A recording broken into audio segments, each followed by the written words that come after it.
I've had this camper trailer now for about 12 months, the Signature Deluxe 2. It has changed the way that I camp, very much so for the better. I absolutely love using this thing.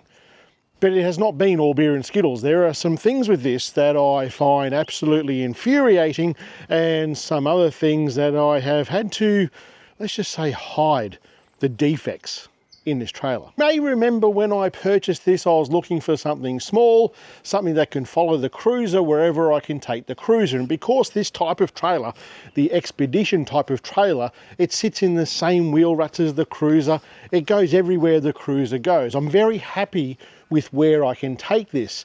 And because it's not so much of a big thing, I can take it, well, everywhere that the Cruiser can fit, this can fit as well. Could it be more luxurious? Yes. Could it have more mod cons? Yes. Would I buy another one of these?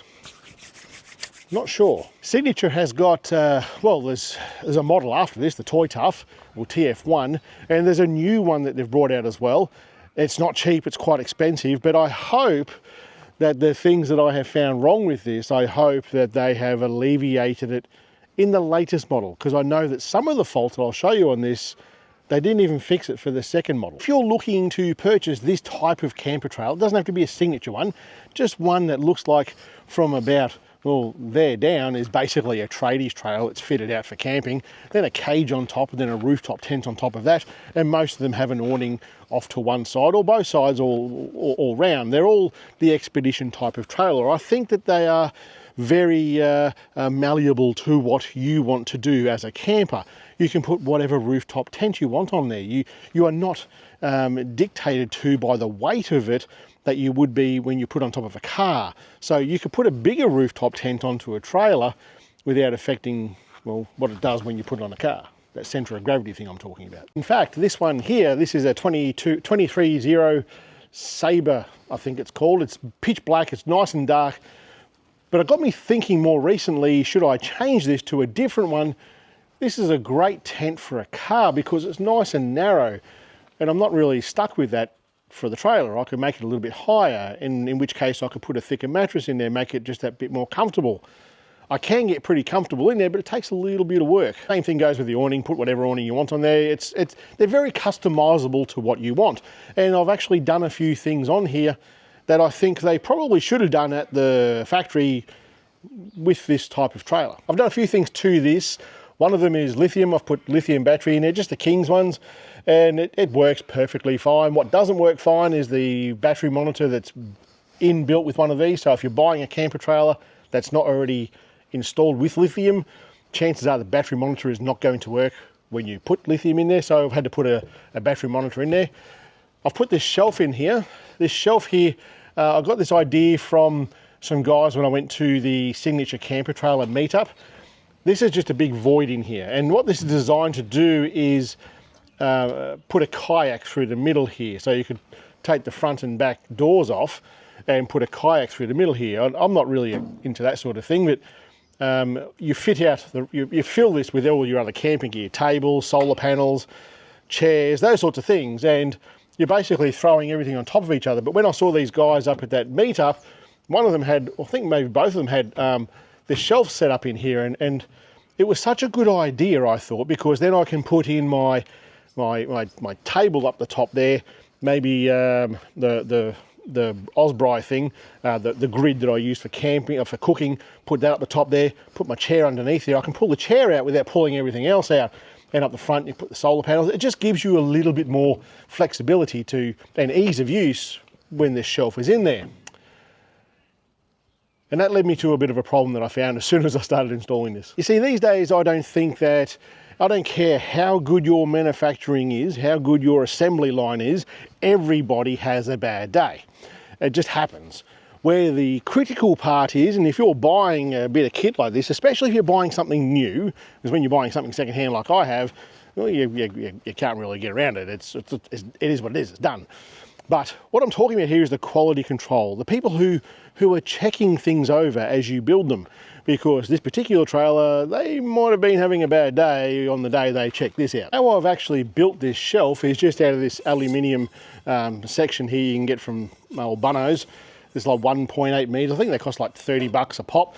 And my intention, because there wasn't going to be a lot of weight along the top here, my intention was just to use 2 of these to go across here, because the cage here is in the middle. On the inside here, you've got this cage mesh that's here.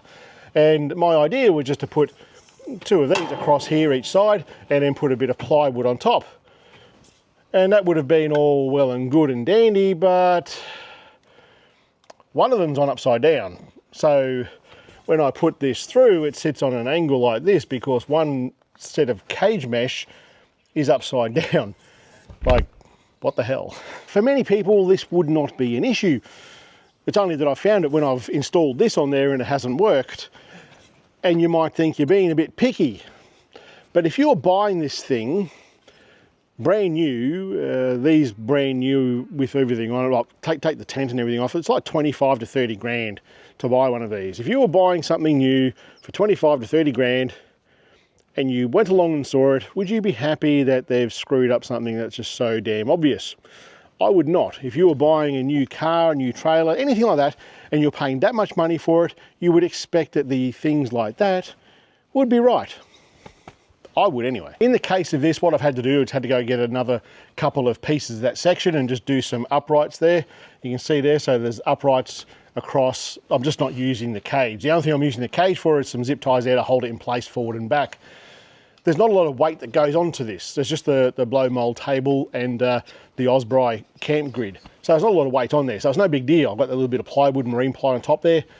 It's fine. It works perfectly fine like it is. But just that cage.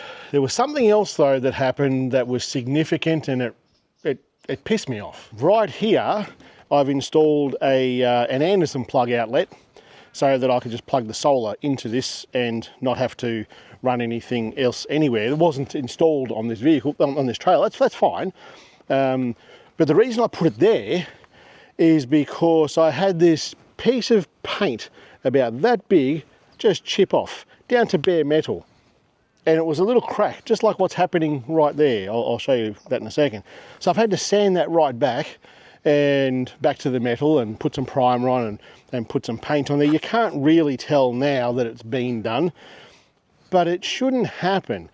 That there was absolutely a defect in the paint. It wasn't prepared properly. It wasn't applied properly. I don't know if that's done in Australia or it's done in China. I think these particular vans, like every other van, like many other vans, are mostly assembled in China and finished off here.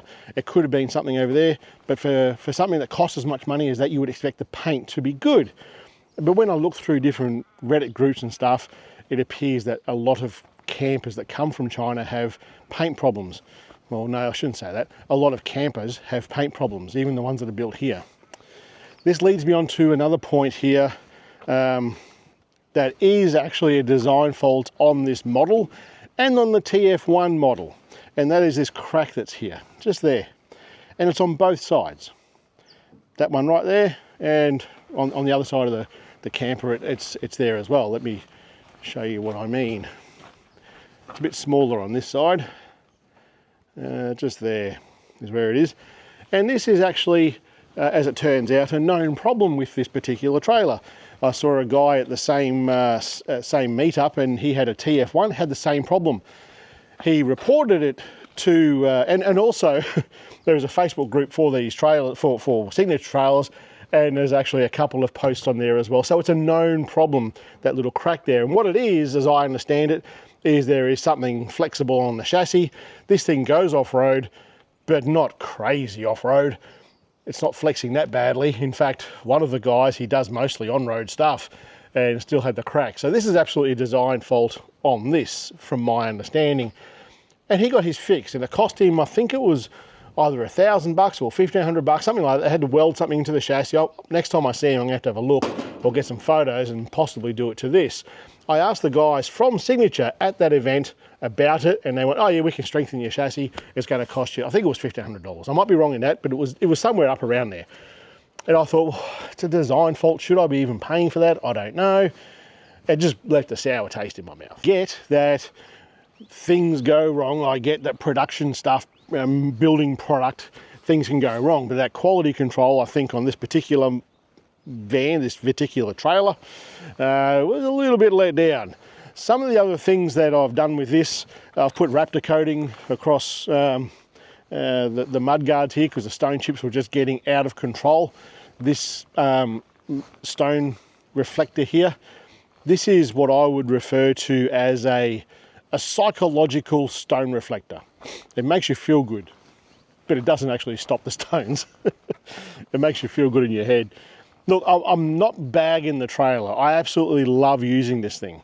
It's there are just some things that, because I know that a number of you have purchased a trailer, and I see it in the comments on my other videos that and on Facebook groups that they've purchased this trailer because of my videos.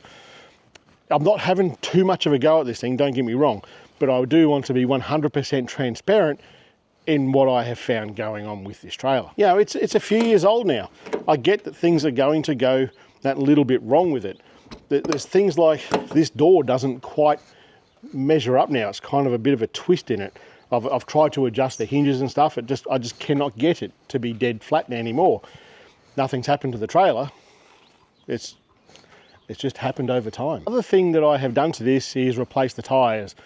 When I did the upgrade on the Cruiser, the suspension upgrade, put new wheels on it, got slightly wider tyres. I got the tyres from that and put onto the trailer, because the tyres that come on this and the tyres that come on, I think, most imported trailers are shit. There's no other way to say it. Mine, I had put at that point probably about 8,000 to 9,000 Ks on those tyres, and they were feathering just that little bit. Just don't like them. They weren't good. It's all aggressive in that because they were mud tyres, and you just don't need mud tyres on a trailer. You just don't. The question, I guess, is would I buy this again? I would say probably yes. Probably yes. I love the size of it. Absolutely love the size of it. I looked at all different sort of little smaller hybrid campers, not the pod ones. We'll talk about that in a second. But the smaller hybrids, like the signature hybrids, like what are they called? Can't think of it, Iridium or something they're called, like the 13-foot vans. And they've got all the mod cons in there, but it's just such a bigger thing to tow around for doing what I do. And there's certainly places that I go into out in the bush here where I just wouldn't be able to get that into. So the size of it is always going to be the case for me. The things that I'm talking about here, like those cracks that are in the corners there, I don't know if they'll be an issue in the long term. Time will tell. And if it is going to be an issue, I might have to strip those corners back, reinforce the chassis and weld them up and paint them up. It's not that big a deal. I just shouldn't have to do it. I reckon I would buy one again. I think over time, as I get older, climbing up to a tent up the top here, yeah, I've got bad knees, bad hips, bad back, thanks Army. But at the moment I can do it and I've got no issue doing it. But as I get older, I might find that like the pod style might be more my cup of tea. You may remember some time ago at the Melbourne 4-wheel drive show, I spoke about in a video, there was another pod style camper that was there, and it was the same price as what I paid for this. And honestly, if I was in the position of purchasing that at the time, if that was around, I would definitely have looked a lot harder at that one as well. It's not all bad though. There are things about this that I absolutely love. The size of it, how well it is behind the vehicle. You don't even know it's there when you're towing this thing. It's sensational in that regard. The suspension on this, it's amazing. Like some articulations and stuff that I've had this on, hasn't been too extreme, but you're totally comfortable with the suspension that's at the back of this. Some people don't like the McHitch that's there. I've heard a few different people talking about that, about the type of hitch that it is and that can fail and stuff, but honestly, I've been totally fine with it. I've seen some people talk about it being on angles and stuff, and that can be a bit of a pain. And I haven't used anything else. I've got nothing else to compare this to, but it's from my use of it, it's perfectly fine. The water capacity is good. The storage in it with the fridge and all down the sides, the big storage capacity at the front there, you can put a little baby queue in there if you wanted to. It's a great trailer for all of those things, but these days most trailers are going to have that as well. So if you are looking at one of these, just go over those things that I've just mentioned here. They've got Signature have a new trailer out now, and it may not have any of those issues. It may have other issues, but no brand out there is going to have zero issues. There just doesn't exist. Everyone's going to have their own little things going on. It's what you can accept and what you can deal with in the long run that's going to be right for you. With different caravanning and camping events that are happening in the next few months, local enough to me that I can go and have a look, I will definitely look at other smaller trailers here, because I think this is, for me, this is where it's at. Smaller trailers, and I'll just let you know what I think of them when I see them. That's it for today, guys. I'll see you later.